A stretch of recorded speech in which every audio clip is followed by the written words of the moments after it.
So మంచి మంచి speakers ఉండే కాంగ్రెస్ పార్టీలో. ఇప్పుడు ఎవడున్నాడు ఒకసారి ఎతకండి. పొన్నమననా, ఉత్తమ్ కుమార్ రెడ్డి సారా, కోమటిరెడ్డి వెంకటరెడ్డి గారా? ఆయన మాట్లాడితే అసలు ఒక ముఖార్థం కాదు.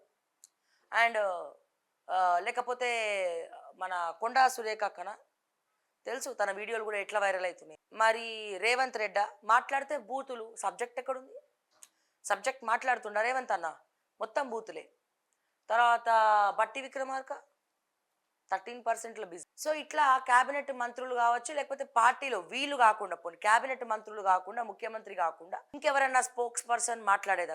కల్వ సుజాత అక్క కొంచెం వాయిస్ కూడా స్ట్రాంగ్ ఉండేది, గట్టిగా కౌంటర్ ఇచ్చేది, బాగా ట్రోల్ చేసిరు. బట్ తనకి కూడా తగిన పదవి ఇవ్వలేదని నేను అనుకుంటున్నాను.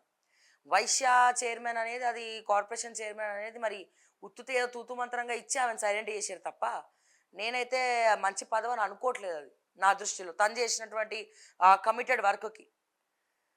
సో ఎవడున్నాడు రా భయ్? అంతకుముందు పీజేఆర్ ఉండే, పి జనార్దన్ రెడ్డి గారు, జననేత, మాస్ పబ్లిక్ మనసు గెలుచుకున్నటువంటి నేత.